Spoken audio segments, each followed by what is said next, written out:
Chapter 20. Backed into a corner. Sarah flew true toward Monty. With as much momentum as she had built up, there was actually a pretty good chance that she might knock him out if she hit him. But would he let her? Would Monty, a skilled soul wielder and martial artist, second-guess himself in the face of such a direct attack and actually succumb? The obvious answer was no. Of course he wouldn't. But Sarah didn't care. If all she had was one last desperate hope, then she would cling to it. Nothing else mattered. She hadn't quite realized it until that exact moment, but being in a place that begged for her to use her soul energy, Sarah had just about used up all of her reserves. She had just enough to move into her arm, making her attack even stronger, but leaving the rest of her body without any defenses at all. It was all or nothing. She struck. Her fist was an inch from Monty's head when he twisted and leaned to the side, avoiding the hit. In the same motion he stepped in close, his fist wrapped in more silvery circles, and an aura of silver light, and he punched Sarah full force in the chest. Sarah gasped and went flying backwards. Monty's strike had been powerful enough to cancel her forward momentum and reverse it, all at once. She'd never felt pain like this. She couldn't even count everything that was broken this time. She landed hard in the center of the pool of standing water, her body almost fully submerged, her face barely breaking the surface. She tried, but she couldn't compel herself to move. Her eyes, which she had clenched tight, fluttered open and fell upon the light of the moon, trickling through the trees. She gulped down air as quickly as she could, her breathing sharp and ragged, and before she could stop herself, she began to cry. Monty stood over her. Sarah didn't see it, but he looked disappointed. He waited for Sarah to rise again, to find the strength to keep fighting, even though he knew it was in vain. Meanwhile, back on the roof of Wilson's dojo, the eponymous teacher tightened his grip on his cane and moved to go and interrupt the fight. He'd only taken a single step when, suddenly, Shannon stood beside him and grabbed his arm. She was looking toward the park, her expression tense, and yet she refused to allow Wilson to go. Wilson looked at her, confused. "What are you doing? Your daughter needs our help." "Wait," Shannon said. "Just a minute more. The Soul Taker is waiting. We have some time, and I still believe that she can win this on her own." Wilson continued to stare at her for several long seconds, but Shannon didn't waver. Sarah was finished. Even from here, it was child's play to sense that all but the dredges of her soul was spent. With her particular limitation, there was no way that she would be able to rebuild her supply in time. He didn't understand the choice that Shannon was making, but he trusted her just enough to let her make it. Reluctantly, he turned his attention back toward the park, and he continued to observe. Jen was right to doubt that she could keep up with Lawrence and Tucker as they were now. The two of them, with their auras flaring, pushing themselves to the limit, simply outstripped her. There were no two ways about it. For the first few minutes of the renewed heart-to-heart, Jen managed to keep close to them, even launching an attack or two of her own at the openings in Lawrence's guard. But as the fight went on, eventually the two of them became like a living comet. They wove around each other, zipping back and forth across the entire area of the ball court that was their arena. Everywhere that they touched the ground, the asphalt cracked and was scorched and scarred. Jen stood in the center, able to track their movements around the allotted space, but little else. She waited for an opening that might never come, astonished by how easily Lawrence could keep up with someone like Tucker, even with the injuries that he'd sustained.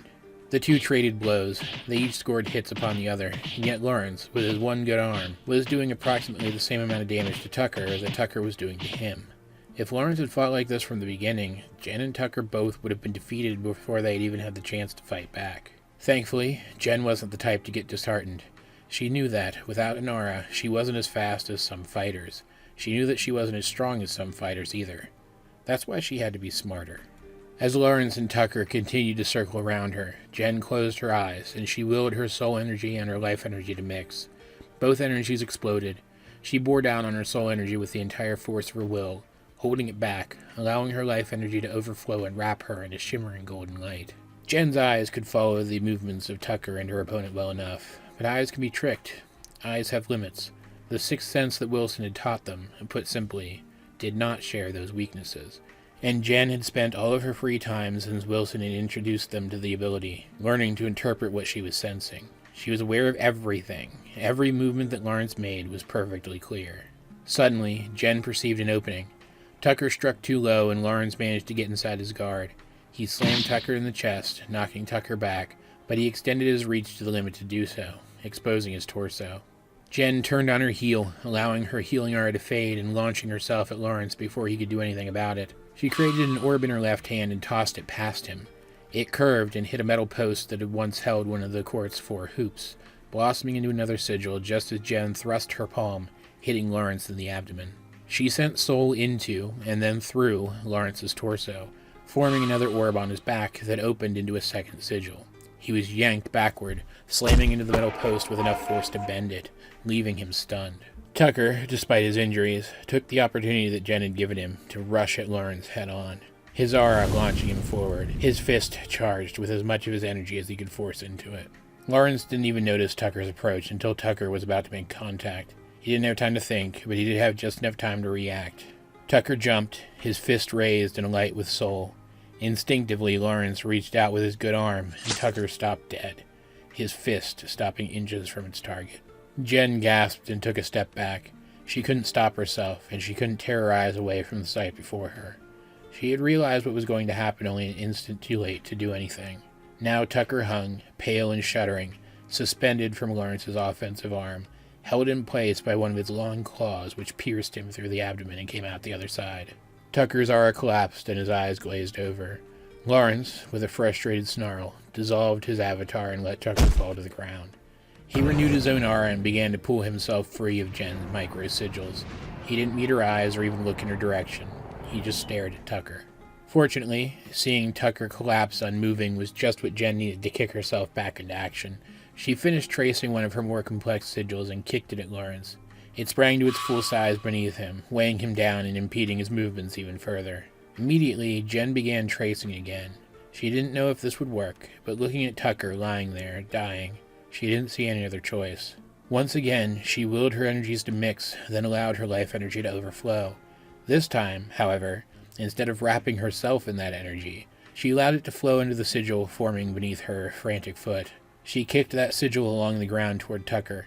It stopped beneath him and sprang to its full size. Golden light shimmered up from the ground, and his body began to glow. Tucker has a natural soul, Jen thought, a little more desperately than she would have liked. My life energy should be as good as his at healing him.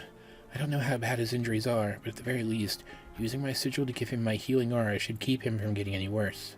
She was still looking at Tucker, still hoping that she had done enough, fearing that she couldn't do any more, when she heard the metal pole holding Lawrence in place creak and snap. She whipped around to face him. He was on one knee, still within her gravity sigil, holding the broken pole in the oversized fist of his offensive arm. He looked right at Jen, swung the pole downward, and stabbed the ground at his feet. The asphalt broke, the sigil breaking along with it. He could move again. He tossed the metal pole aside and straightened up to his full height. Jen knew that, one-on-one, she didn't stand a chance against Lawrence. No technique in her arsenal was enough to keep him at bay, and yet she didn't have a choice but to try. She had seen now how far Lawrence was willing to take this.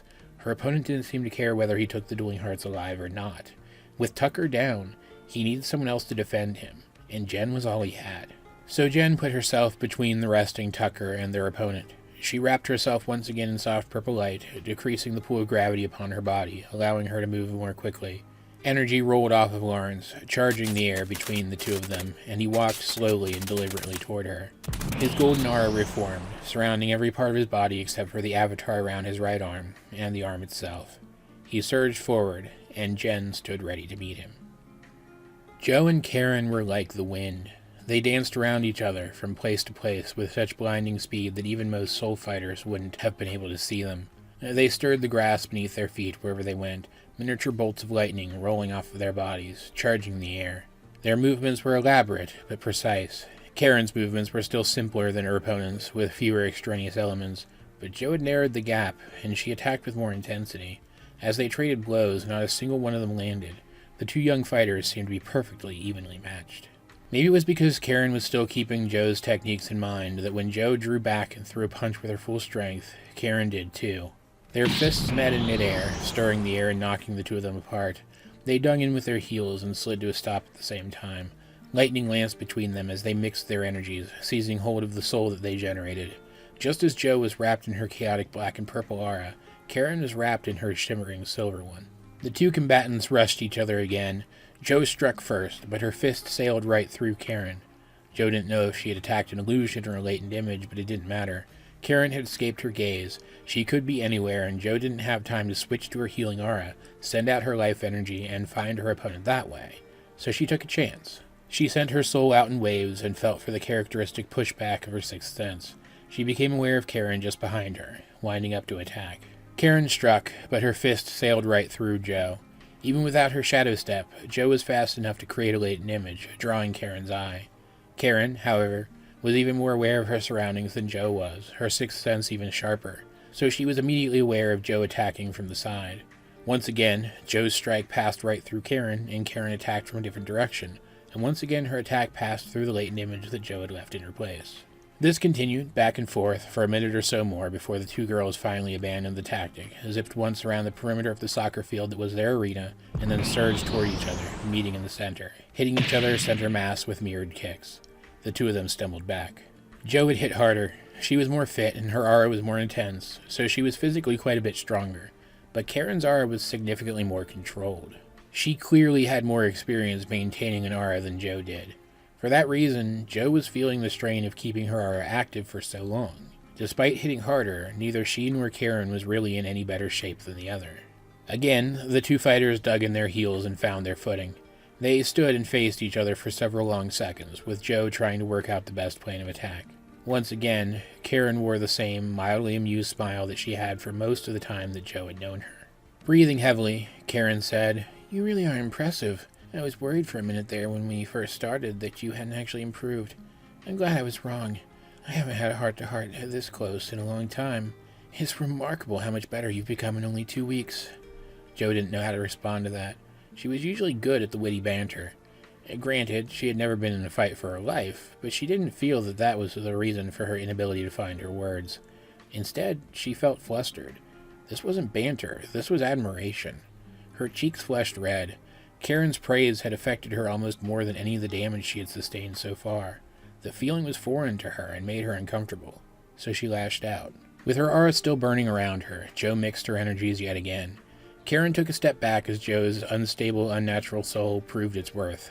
Her soul exploded, so much so that she almost lost control of it completely, but she kept her energies mixing, generating even more energy, funneling all of it forward.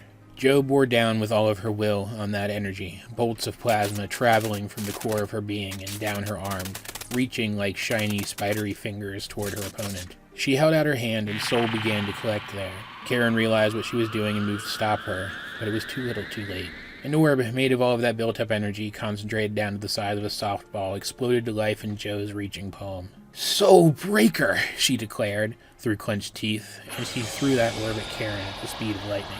Karen reached out in front of her and refocused her aura. She caught Jo's attack in both of her hands at once.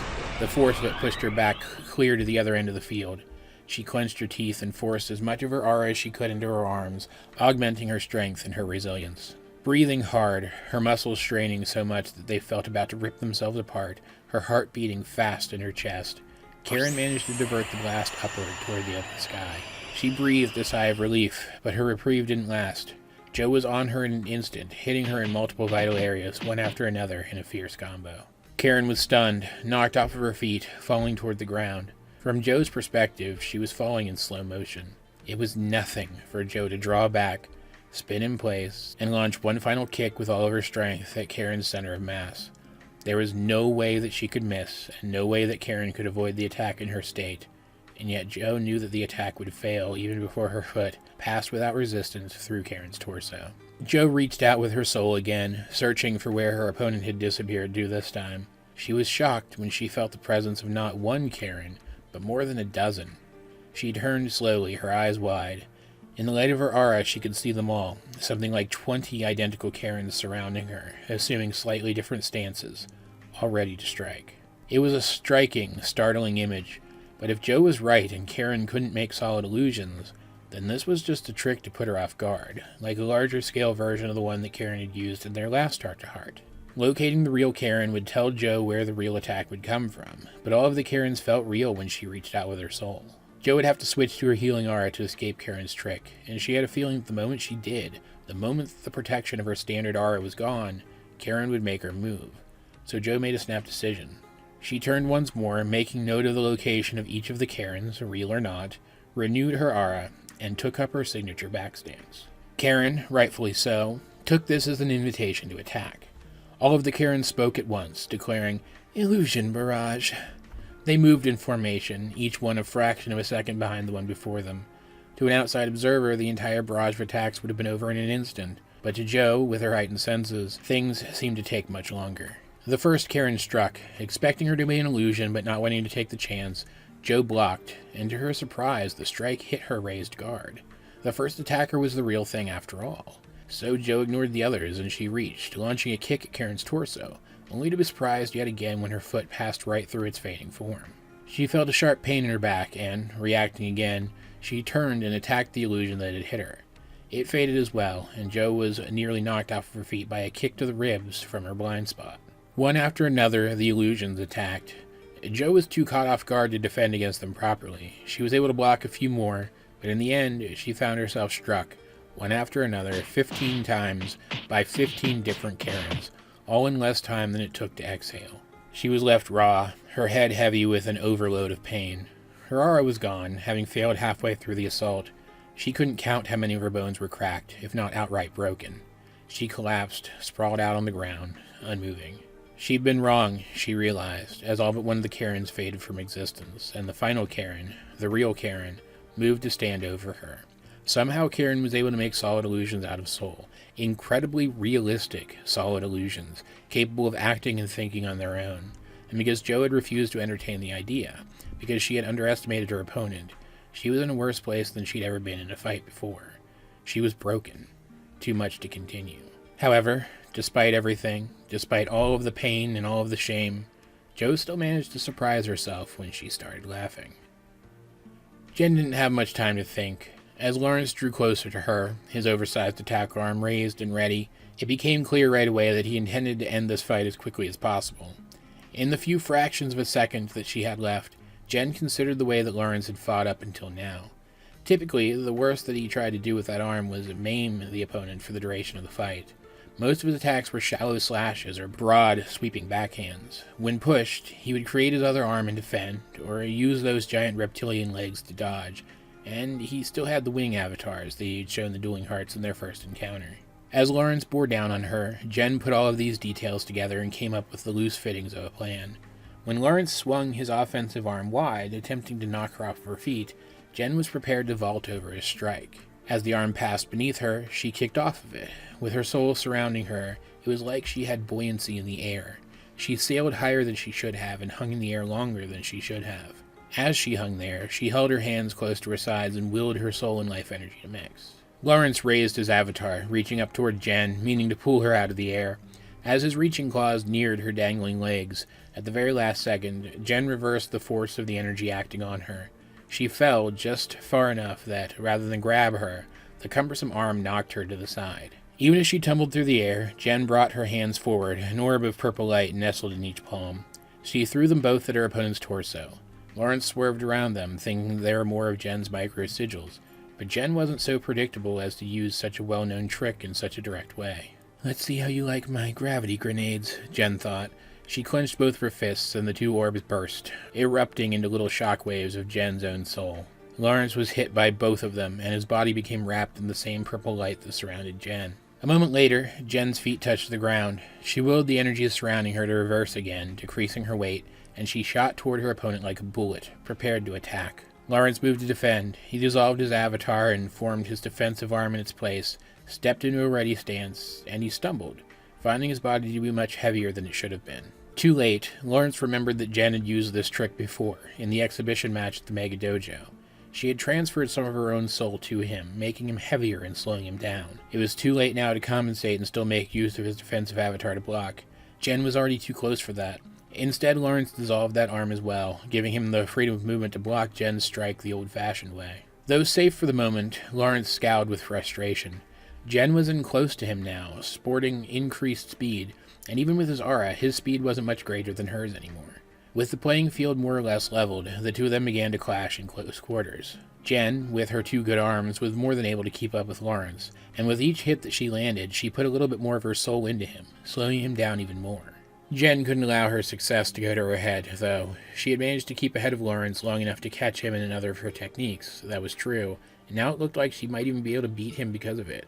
but she had had Lawrence in a similar situation before, in their last heart-to-heart, and he had still managed to overwhelm her. Jen needed to impede Lawrence's movements even further. She wove around his next assault, stepped back, and then jumped back and away, landing at the far end of the court. She recognized that doing so was dangerous, as Lawrence seemed most comfortable at mid to long range, but she considered it to be worth the risk. Immediately, she began to trace a sigil on the ground with her foot, as quickly as she could. Lawrence snarled and formed his attack arm again. He scraped its claws along the ground, sending waves of his soul in Jen's direction. She shuffled to the side, keeping the toes of her right foot touching the ground the entire time, dragging the half-drawn signal along behind her. The moment she found her footing, she finished tracing it, flicking it toward her opponent, who was, by now, charging toward her at the best speed that he could manage. As he was, though, his best speed wasn't enough. The sigil sprang to its full size beneath him, stopping him in place when the claws of his reaching avatar were less than an inch from Jen's face. He yelped and fell forward onto his hands and knees. His avatar shattered, and between the soul that Jen had already infected him with and the sigil itself, he had to visibly strain to keep from collapsing completely. This still wasn't enough for Jen, however. She drew back from her opponent again and traced the sigil in the air with each hand. 2 more orbs of light appeared, and she snatched them up and tossed them at Lawrence's hands. The orbs unfurled into micro-sigils that covered his hands and the asphalt immediately around them, shackling his hands in place. Now, even if he could overcome the pull of increased gravity upon himself, he still wouldn't be able to stand up. Yet, despite everything, before Jen could even think about launching a finishing attack, Lawrence cried out in rage and frustration. Waves of energy rolled off of him with such intensity that, with her soul still wrapped around her, making her lighter, Jen was knocked away from him violently. Lawrence's aura began to gleam anew, washing the soul that Jen had tagged him with away. Then his aura collapsed, and a shell of golden light wrapped his body, swelling outward, forming the muscular, armor-plated, full-body dragon avatar that he had used to defeat Jen and Tucker the first time. The formation of the avatar's overlarge hands shattered the micro-sigils holding him in place. He slammed his avatar's hands down, shattering the sigil beneath him so violently that dirt and dust and debris scattered through the air, obscuring Jen's view for a second or so. When the literal dust settled, Lawrence stood before her with an attack avatar around each of his arms. His left arm still shuddered with pain, but he didn't seem to care anymore, intending to risk further injury by using it again anyway. Jen, desperately, jumped back into position between Lawrence and Tucker, and stared at Lawrence in disbelief. Unleashing those attacks one after another in such quick succession had left her almost completely drained of soul. She had quite literally given her best, and it hadn't been enough. With no time to recover and Lawrence bearing down on her, she didn't have any option left to defend herself from his retribution. She couldn't even stall anymore. It was almost a relief knowing that she couldn't keep fighting, knowing that, in mere moments, her struggle would be over, that one way or another the Soul Takers would be leaving soon, and Jen would be allowed to rest. She almost gave in. She almost succumbed until something happened that inspired her to continue, something that neither she nor Lawrence ever could have expected.